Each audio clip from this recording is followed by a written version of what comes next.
Hello there, Al. Howdy do. We have Hi, a Al. great news show. Yeah, especially because we have three lesbians here. I can't Al. help but notice that Lesbian girls power tonight. are outnumbering the boys. What in the world is going on in this world? It is the world. It's a welcome change. We are clearly Women not. are the future. We are clearly not in Kabul. Clearly. Oh, that's Definitely not. Right? What a tragedy. Yeah, it is. And also Haiti. So many things in the world are Going on, yeah. 10 seconds. Well, lots of news, and we're going to do our Q&A tonight with Dr. Howard Grossman. Anything going looking on in forward to COVID? that, right? 3, 2. Well, to the LGBT news. Welcome to Queer News Tonight, the world's first and only LGBTQ plus daily evening news. It's time to queer up the news. It's 8 p.m. Tuesday, August 17, and we are literally out of the closet and into the headlines. So many of your important stories we're going to tell this evening on Queer News Tonight. This is the world's first live daily LGBTQ plus evening news show, literally out of the closet and into the headlines on Queer News Tonight with Al Ferguson. Thank you for joining Queer News Tonight. This is the world's first and only unedited live LGBTQ plus evening news show. Whatever happens, you will see it. Queer News Tonight is supported by viewers like you. We are part of the Happening Out television network, HotSpots magazine, and WMEG events. HotSpots is celebrating 35 years of the LGBTQ plus experience. Merged, we bring you the best of LGBTQ plus news, entertainment, and support of our LGBTQ plus community. Well, this evening we bring you the news of and a perspective representing the LGBTQ plus community from South Florida, America, and across our planet. I'm your anchor at Queer News Tonight, Al Ferguson. Let's welcome Patricia Hernandez from Rotella and Hernandez Immigration and Family Law in Miami. Throughout her career, she has represented individuals nationwide in their immigration matters, including same-sex couples, immigrants with criminal histories, and business immigration clients. She is the recipient of the Miami-Dade County Bar Association Visionary Award, the Miami-Dade County Hispanic Affairs Advisory Board's Community Champion Award, and Saves People's Luminary Award. Welcome, Patricia. Thank you, Al. Thank you for having me. Let's welcome anchor Gregg Shapiro, a renowned LGBTQ plus writer. Gregg is the author of 7 books, including the 2021 expanded edition of his short story collection, How to Whistle. An entertainment journalist, Shapiro's celebrity interviews and reviews run in a variety of regional LGBTQ plus and mainstream publications and websites, and his screensaver movie reviews can be found in South Florida Gay News, San Francisco's Bay Area Reporter, RottenTomatoes.com, and more. Good evening, Gregg. Good evening, Patricia. Hello, y'all. Let's welcome anchor Dr. Jana Jaffe. She is a board-certified sex therapist with her master's and PhD in counseling. She had her own private practice for 14 years before taking a position as a behavioral health therapist at Broward House.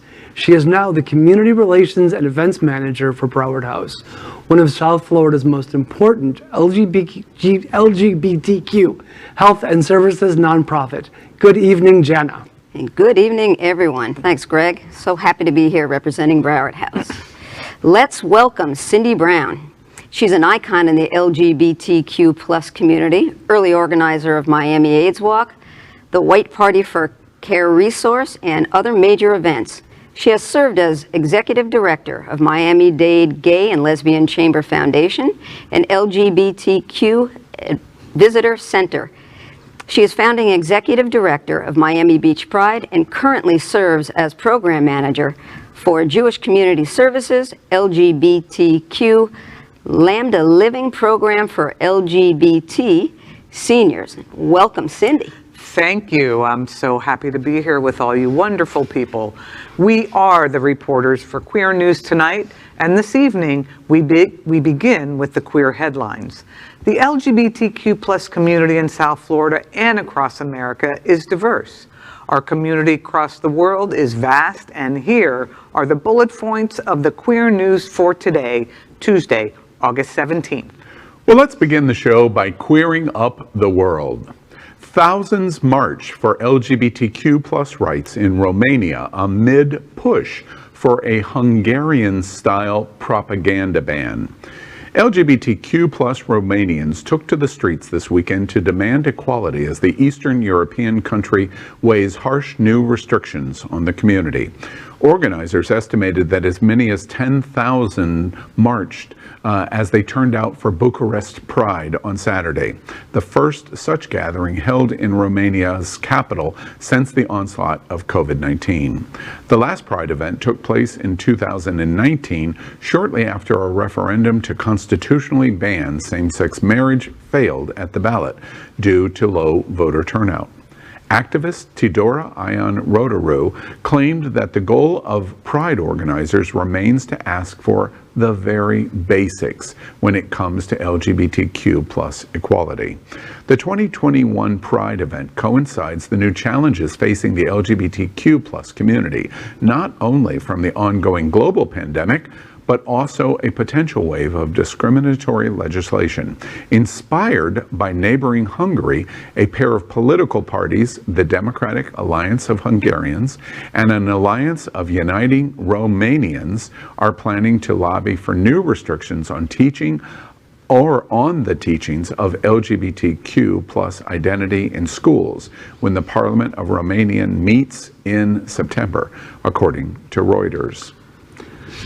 Well, maybe the backlash that Hungary saw following their stuff, maybe this will echo to Romania as well. Maybe they'll see that this is...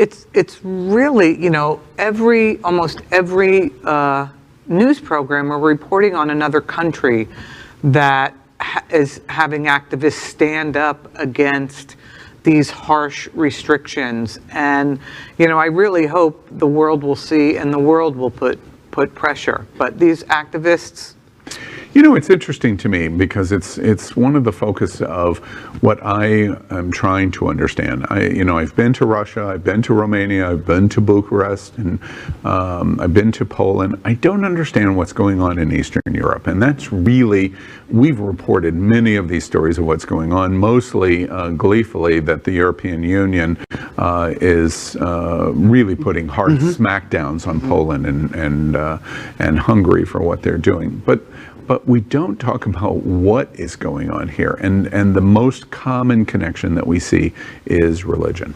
That it's local church and state church in these countries that are causing this response. But beyond church, which, you know, we have this issue all over the world. Why is this portion of the world so active in their moves to even acknowledge that LGBTQ exists?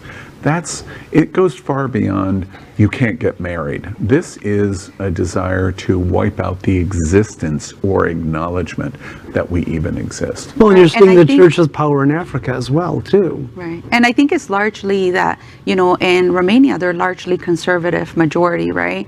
And it's this pushback against anything that's different, right? Anything that they consider might be a threat to the status quo, then there's this pushback. And let's just try to erase it and pretend like it doesn't exist. If we don't acknowledge it, then it'll just go away, right? Yeah. And I think that's... Well, I'm happy that we're doing, we continue at Queer News Tonight to do reports like this because the one thing that we can say to Bucharest and Bucharest Pride is the number one thing that we've learned in America is don't be invisible. So stand up to the challenge to try to make you invisible. You are not. And we congratulate them on their bravery. I mean, these are extreme acts of bravery in countries where, you know, you can be incarcerated and never see the light of day again. And maybe killed. And worse, speaking of standing up, what's going on with Hobby Lobby? I think Tricia's going to tell us. Next, let's queer up business. Hobby Lobby loses decade-long battle to discriminate against trans employees. After 11 years, one transgender woman's fight against employer discrimination is finally over, with a happy ending. On Friday, Illinois' 2nd District Appellate Court ruled that Megan Somerville, 51, suffered unlawful discrimination by her employer Hobby Lobby when the company denied her access to the women's bathroom. In doing so, the court affirmed the Illinois Human Rights Commission's earlier decision to award Somerville $220,000 in damages and remanded the case back to the commission to determine whether additional damages are owed due to the company's continued discrimination. Somerville's case dates back to July 2010, when she informed her employer of her intent to begin using the women's bathroom at her store, a year after starting her transition. According to court documents, Hobby Lobby changed its personnel records to reflect Somerville's new name and gender, but refused to allow her to use the correct bathroom. Somerville's higher-ups ordered other employees to report her if she did so, and issued a written warning upon at least one instance. You know, Hobby Lobby has a record of doing things like this, and I'm glad they lost. And I hope other companies see that too. I completely agree. I think this was a case of first impression in Illinois, something I read, and I think it sets great precedent that this is no longer, going to be allowed. So I think other private businesses, at least in Illinois, the jurisdiction of the court, will think twice about discriminating and not allowing people to use their, the bathroom that matches their gender identity. This goes back to the religious views again. Yeah. I mean, we know Hobby Lobby is a what Southern, company, and they do not want to change. Interesting that they'll change her name Right. Right. But only and goes- gender, but they're not going to let her use the And bathroom. That's using crazy. the bathroom is the most demeaning thing you can do to somebody, not allowing them to use the bathroom. And then weaponizing her coworkers, right? Exactly. To Be the telling spies. her they be Snitches, the spies. right. Well, Right. they lost, so Right. there. Right. It's interesting in terms of the conclusion of the commission's decision and then the court's decision.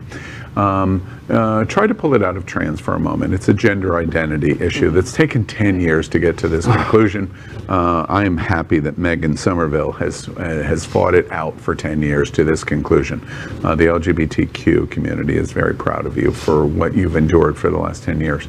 The humiliation, which I think is probably a big portion of what's at stake. And the health issues she suffered. And Oh, exactly, absolutely. the health From issues. not going to the bathroom. But legal experts focused on taking it out of just the change issue of gender for trans. Imagine Hobby Lobby saying, well, we are not going to have a woman's restroom. It can only be for men. And if you are identified as female in gender, you must go down to Denny's and go to the bathroom. What would our court say? Well, that's the exact same principle here. If we don't make the connection that that's what the Human Rights Commission concluded and the judge, the federal district judge, concluded, it's the exact same thing. You do not have the right as a business to identify access to a bathroom based on gender. You can't discriminate against males, females, or transgendered individuals. That money needs to be multiplied by 10. Yeah. Right. Definitely. Now we queer up health. Moderna starts human trials for its revolutionary HIV vaccine this week. This week, the biotech company Moderna will start human trials for its HIV vaccine. Its HIV vaccine will be the first of its kind to use messenger RNA, an approach that Moderna used in its effective COVID-19 vaccine. The clinical trials will start on August 19th and then sometime around spring 2023, according to the National Institutes of Health's trial registry. They will involve 56 HIV-negative participants aged 18 to 56. The participants will be given one or two forms of mRNA that cause the body to form defenses against HIV infection. In the past, HIV vaccines used inactivated forms of the virus. However, previous trials showed that these forms didn't produce any immune responses. In fact, researchers canceled one trial in Thailand during the 2000s after inactivated forms of the virus were found to actually increase people's risk of catching HIV rather than preventing infections. Wow. I mean, if successful, I think this would be amazing. Yeah, absolutely. And maybe a vaccine will be more attractive than PrEP, which you have to keep taking. Did we learn something from COVID for this? Is that how? Maybe. Right. We absolutely did. I'm curious, Jana, at Broward House, principal healthcare provider for LGBT here in South Florida, there's been so much news this year about advancements in HIV. What are y'all talking about internally in terms of, is there much optimism of HIV absolutely. treatment? What kinds of things are y'all talking about? Well, first of all, I mean, we often talk about especially with the vaccine, of talking about the idea that the COVID vaccine, that at some point this is going to be Going to morph and change. Yeah. it's going to be what we have. It's very exciting. The one thing we can see, we can just feel it, even though we can't touch it. We can feel that a virtual eradication of HIV is on our horizon. Once upon a time, many of us sitting at this table saw the harshest effects of the HIV and AIDS pandemic. We can see and feel a horizon now. The one caveat for me is how we've seen response to vaccine for COVID-19. It makes me wonder, if Moderna develops this vaccine, what are we going to do with it? We'll definitely have to do some sort of advocacy around, negative propaganda that might spike Right. up regarding the vaccine, so that people actually, All right, and I guess we're going to talk a lot tonight about drag queens. And Jana, you're going to kick it off. Yay! Let's clear up HotSpots. Eureka O'Hara talks Drag Race's All-Stars, Season 6. Spoiler alert. In the most recent episode of Drag Race All-Stars, Season 6, popular queen Eureka O'Hara won the mini challenge, but didn't fare so well in the main challenge. After a lip sync against Cameron Michaels, she was sent home. Scott Holland from HotSpots magazine sat down with the Drag Race and We're Here star to talk about how being on Drag Race has changed her life, as well as what is to come. To read the full interview, make sure to pick up the newest issue of HotSpots magazine on stands Thursday, and follow Eureka at Instagram.com, Eureka O'Hara. And Jana, you're a huge Eureka O'Hara fan, I understand. Is that? But I like Drag Race. I do love RuPaul. Now, what if they could do a drag king race or something? Let's have a show with drag kings. I think That that'd would be be so great. That'd be awesome. wonderful. Yeah, Yeah. absolutely. Scott Holland has been at HotSpots magazine since the dinosaurs walked the earth. I think he saw the first drag queen. And you were there with him, weren't you? Oh. Right there. I was in the audience cheering him on. We had a conversation just today about RuPaul's Drag Race. If everybody knows my history with RuPaul's Drag Race, but if there's one person that is more geekish than me, it is Scott Holland. So I haven't read his article yet on Eureka and this interview, but I'm really looking forward to it. And HotSpots comes out Thursday. Make sure you pick it up off the stands. Well, let's queer up the USA. Study reveals LGBTQ plus elderly fear discrimination in long-term care. A new study from Rush University Medical Center has revealed LGBTQ plus residents in long-term care are concerned about healthcare discrimination. The study, published in the journal Clinical Gerontologist, calls for a dramatic systematic change to ensure the correct protection for LGBTQ plus residents in assisted care. According to the study, in long-term care settings, LGBTQ plus older adults are forced to navigate a healthcare system that assumes heterosexuality and gender conformity amongst providers who are poorly trained to care for their specific needs. The new study also suggests within healthcare facilities should undertake training to the LGBTQ plus community, such as education of a diverse range of LGBTQ plus identities and needs. In doing so, the study argued, the integration of inclusive policies will prevent possibilities of discrimination or unequal healthcare experience. Now, I want to just make the comment that in the story we referred to LGBTQ+ because that's what they referred to in the study. But generally, when we're talking about seniors or older adults, we don't usually use the Q+. It's generally LGBT.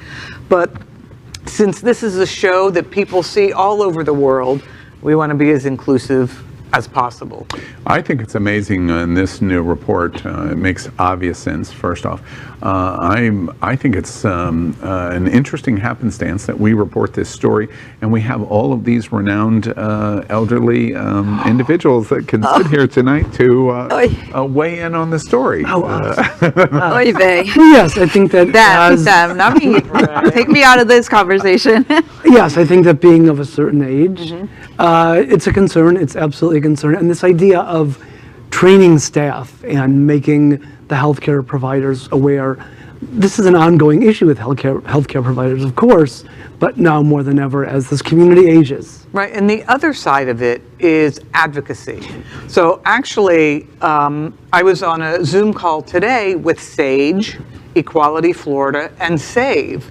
And we're going to host, actually next Wednesday, a training for older LGBT folks to learn how to tell their story and learn how to advocate specifically on the long-term care Bill of Rights. Interesting. Interesting, because when I heard this story, I just thought to myself, why isn't this training already being done? Like medical students and recent graduate doctors and stuff like that, they should already be trained on these issues. And I wonder if maybe lobbying the American Medical Association, by elder adults will make a change in the curriculum of this. I can suggest one of the major reasons. In the LGBTQ community, the silent, not spoken secret is that LGBTQ seniors are as disposable as most seniors in our society. And that's the reason why we don't focus on it. It's interesting because millennials and Gen Zers are all one day going to be seniors. Exactly. And so they should be advocating for our community, for those that need special attention and care. A second reason, not only because they're going to become seniors eventually, it's an inevitability, they should be advocating for seniors, and it's disappointing that we don't do it because the least acceptance percentages of LGBT are older populations. If you're 80, you have the least acceptance of LGBT. Statistics show at 60, it is still very high. When you get to 25, there's almost no rejection of LGBTQ at all. So this story brings and puts front and center in front of us that these seniors, especially those that need critical senior healthcare services, are going into facilities where they're the most rejected, which is very sad and why we must do better. The only way, the one ray of hope in this story for me is I think about Leslie Jordan and Brother Boy and the facility that he was in. The one for sure way you can deal with those that are going to discriminate against you is with humor. Be fashionable. One thing before we move on is I talked about the training, and if anyone's interested in participating in that training, you can email me at cbrown@jcsfl.org. Great. That's great. That is our queer headlines for today. So let's catch up on the LGBTQ news surrounding COVID-19 with our special segment called Quarantine Quickies. Queer News Tonight has reported on coronavirus on every news broadcast since January 6, 2020. Tonight, we report that as of today, more than 2,641,000 LGBTQ plus Americans have contracted COVID-19. And Queer News Tonight remembers the more than 44,000 LGBTQ plus Americans that have died from coronavirus. But the news is improving because as of today, more than 357 million vaccination doses have been administered in the U.S. That is our pandemic news for tonight. Next, we report on our partnership with Sunshine Cathedral, the world's largest queer church here in Fort Lauderdale. We are broadcasting from our permanent set here at Sunshine in supporting that partnership. Happening Out Television Network broadcasts the largest LGBTQ+ religious live broadcast in the world, as more than 30,000 watch every Sunday at 10:30 a.m. And that's Eastern. Watch this.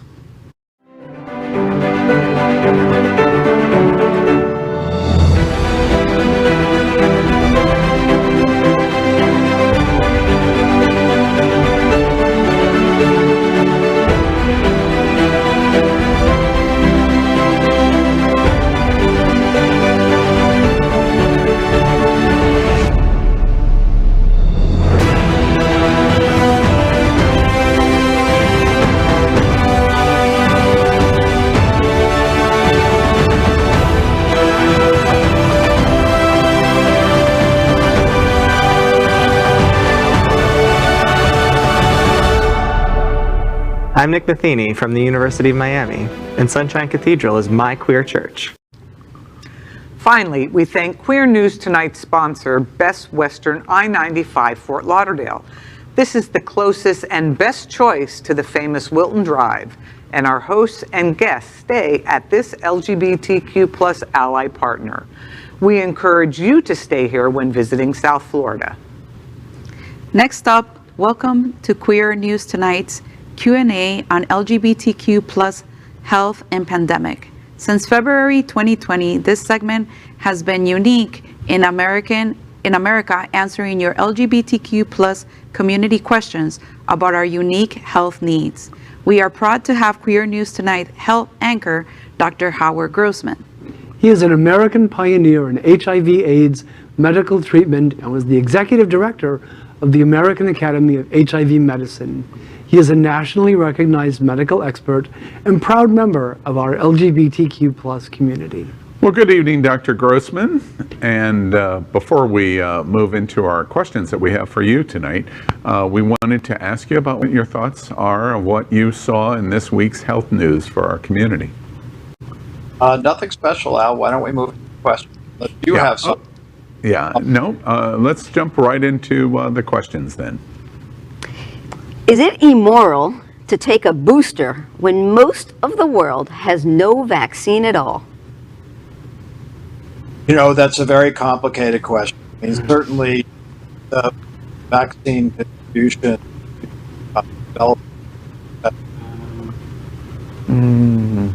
Sound issues. fallen down. But, you know, that's like saying if we have access to health care. I can't fix that. Yeah. Howard, we're going to have you pause just a moment, and we're going to come right back to you. Let's pause a moment and try again. We're having an internet connection issue, I believe, from your office. Can you hear me? Yes, I hear you. Okay, very good. We have you back. We can hear you again. I'm sorry, you were saying it's a complicated issue about the morality of using a booster. So, I mean, I think the complication is that health countries really fallen down to get vaccine to the rest of the world. We haven't ramped up production enough to make sure that people in poor countries, and that's a. But for an individual person here in this country, you know, we have access to healthcare every day in other countries. So I really don't think anybody feels guilty of going to get that third booster shot since it is. All right. Okay, some people are refusing transfusions unless the donors are unvaccinated. Can vaccines be shared through transfusion? If vaccines have made antibody blood, but it's good. I don't hear him at all. Yeah, Howard, I'm sorry. We're having an issue on the internet connection. So we're going to pick it up next Tuesday. I'm so sorry. Thank you very much for being with us tonight. That is this evening's Queer News Tonight's Q&A on the LGBTQ plus health and pandemic. We told you this is live. You're going to see anything that happens. We're here every Tuesday with Dr. Howard Grossman to answer your questions. Do you need medical assistance? And of course, we know you do because we're LGBTQ after all. We encourage you to contact Dr. Howard Grossman here in Wilton Manors and all across South Florida. And when you're with him face to face, there's never an issue, never an issue. So thank you, Howard. Sorry for our connection problems tonight. We are going to finish tonight's queer news headlines with a segment we call LGBTQ plus Flash News. LGBTQ plus Flash News. LGBTQ plus groups across the U.S. consider a new flag meant to be more inclusive of the transgender community and people of color. In late June, the Castro Lesbian, Gay, Bisexual, and Transgender and Queer Cultural District in San Francisco voted to recommend to the Castro Merchants, the business association that has jurisdiction over the flagpoles, that it replace the original pride flag in Harvey Milk Plaza with a new version of the flag that's more inclusive of Black, brown, and transgender members of the LGBTQ plus community. This was to honor the mostly transgender members of the Compton cafeteria riots. The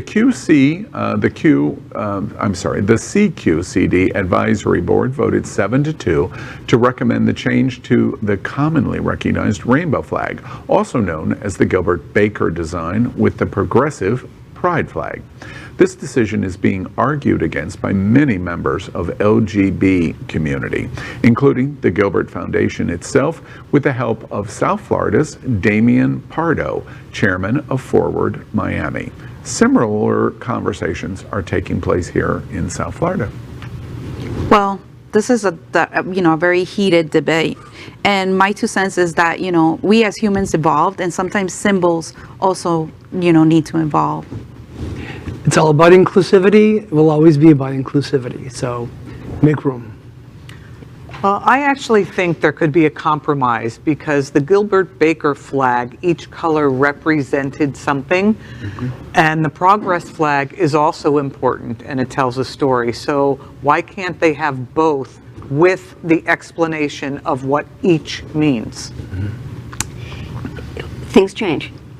And our community has changed, and we are inclusive, so much more inclusive than we ever were. And my opinion, I happen to love the flag.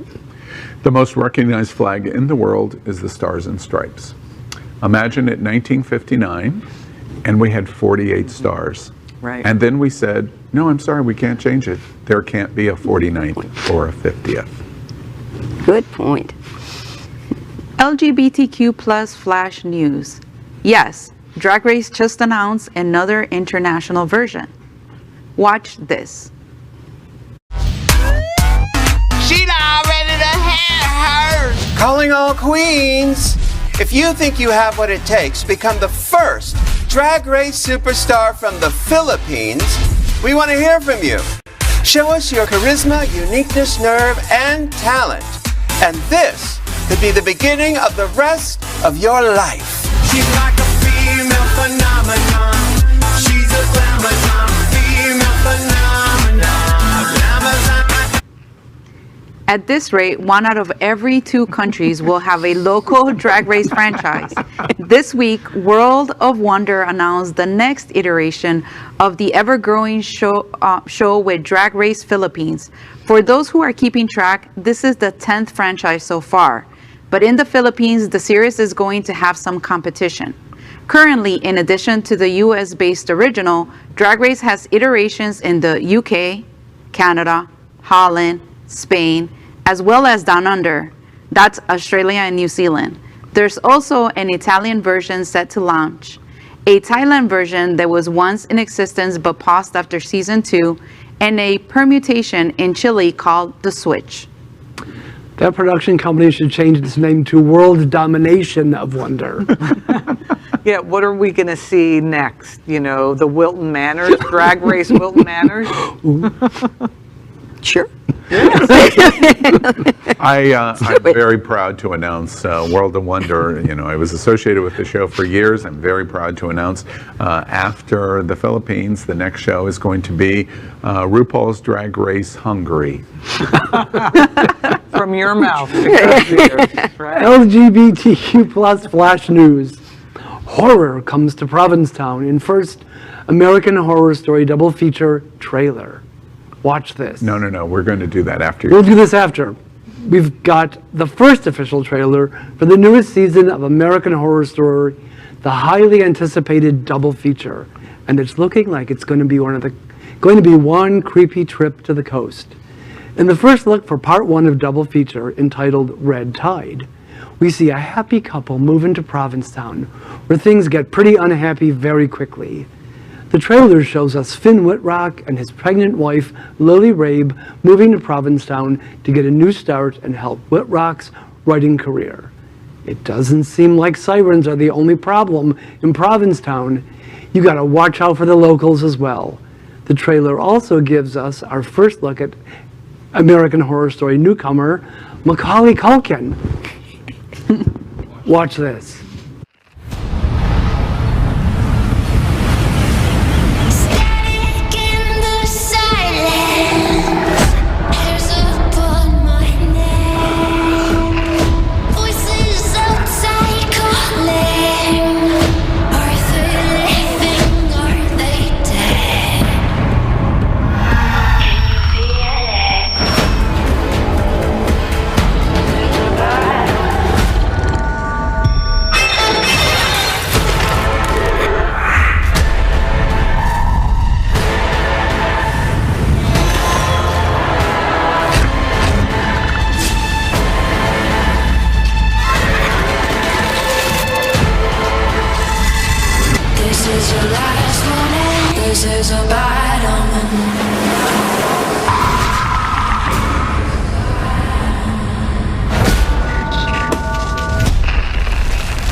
Well, I can say there is nothing in that trailer that would make me watch that show at all.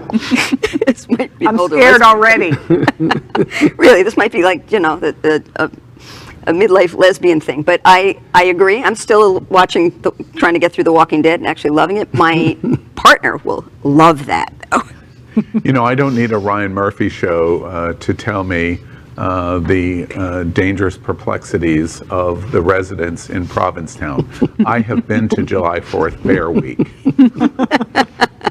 I personally love American Horror Story, and you know, I'm so glad Sarah Paulson is back. She's totally my lesbian crush, so definitely worth watching just for her. How many lesbian crushes do you get? I only get one, according to Nora. Yeah, just one. Okay. 3 words for Ryan Murphy: running with scissors. LGBTQ plus flash news. Republicans are whining that Joe Biden wants to take away the word mom. Oh. Republicans are coming out of this summer planning to bring their empowering message to America to lead them to take back the House, the Senate, and the White House within the next 3 years. One of those messages, according to Republican National Committee Chairwoman Ronna McDaniel, I went too far, guys, is to stop Democrats supposedly taking away people's rights to call themselves mom. She declared, "I am not a birthing person. I am a mother, and it's the most important job I have ever had." The term birthing person normally refers to a transgender man or non-binary person. There's no widespread adoption term among, it went too far again, among Democrats. And let's watch this. Democrats and their radical policies have awakened a sleeping giant, the moms of America. Moms are mobilizing against what Democrats are doing to our kids. We will not let you teach our children that they were born racist or oppressed based on the color of their skin. We will fight for school choice and the best education for our kids. Democrats are the party of limiting opportunity, and we are the party of limitless opportunity. And we know the best path to the American dream comes from a good education and the right to choose the best school for your child. We will not allow Democrats to close our classrooms again or mask up our children again. We will not allow unions to teach our children anything other than that the United States is the greatest nation on earth. And finally, the Democrats cannot take away my right to call myself a mom. I am not a birthing person, I am a mother, and it's the most important job I will ever have. Rana, that is called gaslighting. And you're not a birthing mom because moms have compassion for their children. You're right. I can only say, wow. Just wow. I'm shocked at the speech. She's not a mom, she's a broodmare. And I'm sorry, that was just a whole big pile of shit right there. Gaslighting. She doesn't get it. It's just, she just doesn't get it. Yeah. That is today's news for the LGBTQ plus community on the world's first and only daily LGBTQ plus evening news show. Is our community important to you? Then help us by liking and subscribing. Ring the bell for updates. Share this news with your friends and family. Post this broadcast in the many groups you're a member of. Tonight's stories about our community deserve the attention of your family and friends. Queer News Tonight is the only live LGBTQ plus digital television news in the world that is out of the closet and into the headlines. We need your support. If our community is to grow, we must tell our stories and bring them to the attention of the broader world. This is the only place in the world that tells these LGBTQ plus stories in motion and sound. And that is the passion of Happening Out Television Network and Queer News Tonight. I'm your anchor, Al Ferguson, and on behalf of these LGBTQ plus reporters, the anchors of Queer News Tonight, including Patricia Hernandez, Gregg Shapiro, Dr. Jana Jaffe, and Cindy Brown. We will see you daily at 8 p.m. Good night. Good night.